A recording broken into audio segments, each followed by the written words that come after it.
What's up, fishing fam? I am going to show you a cool video today on how to cure the simplest shrimp recipe for your sockeye fishing right now. Whether you like to plunk off the shore for those river fish, or you like to troll in the river or your lakes for the rest of your sockeye, we're going to show you guys exactly how to do this in the easiest way possible, spending a very small amount of money, but will have shrimp for your whole entire season. So let's dive right into it. And I want to know, before we get started, what's your guys' favorite shrimp to fish for sockeye?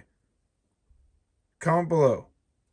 But we're diving in to looking at how to cure your own prawns. These are store-bought prawns. Let me tell you, the best ones I have been able to find for the price are these Winco shrimp. They're raw, 70 to 90 count, so you can obviously see the size. They're almost perfect for making 2 or 3 baits for each rig. Honestly, you're going to get a ton out of this 1 pound bag for $5.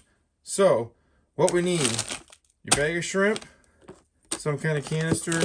Also got that at Winco for like $1. Dollar store is a great place for some easy bait curing. We're then going to use some Poske's pink fire brine.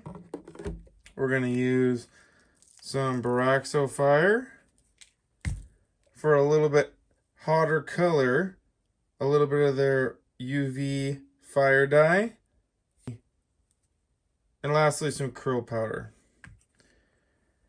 This is going to be a super simple basic recipe as a baseline. So when you're on the water, you can add your scents if you want to, but this gives you a great starting point that you can then add to it and make different container sets.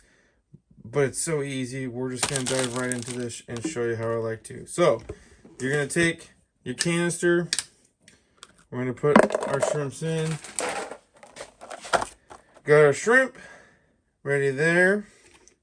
We're going to take fire brine, color of choice. I like the pink.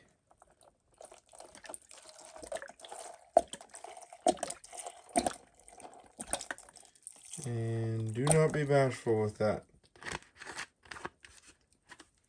And we're going to take Baraxo fire.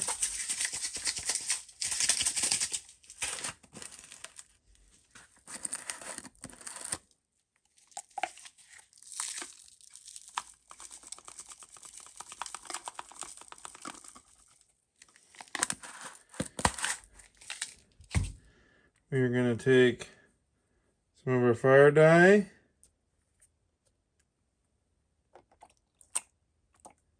You do not need a ton. This stuff's pretty potent. Just helps give it a really rich darkness to that pink and red. And some krill powder.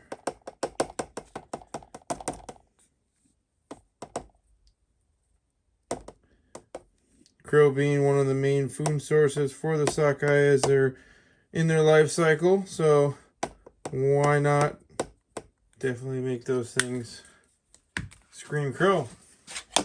Okay, then we now have all of our mixture in. Slowly going to start to tumble these around. Make sure your lid is really good. Because these are frozen, there's going to be a little bit more.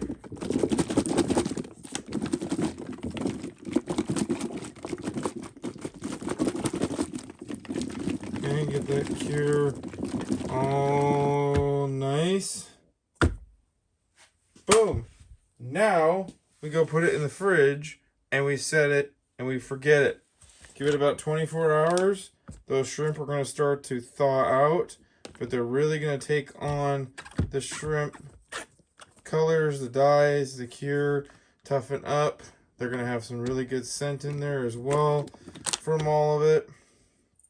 And there you go.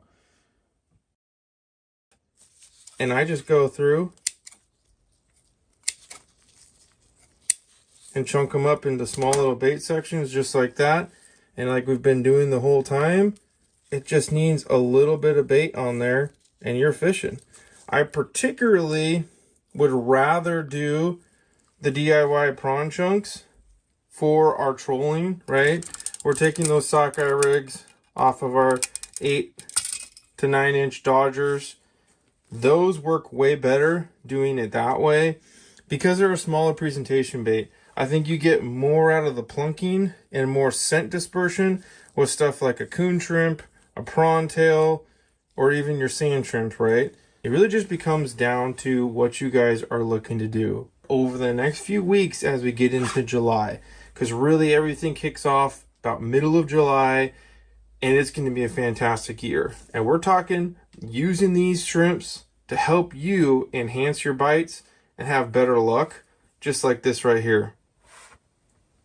Do you want to see some more of our sockeye videos? Check out the playlist right here, and we'll catch you over there. Fish on!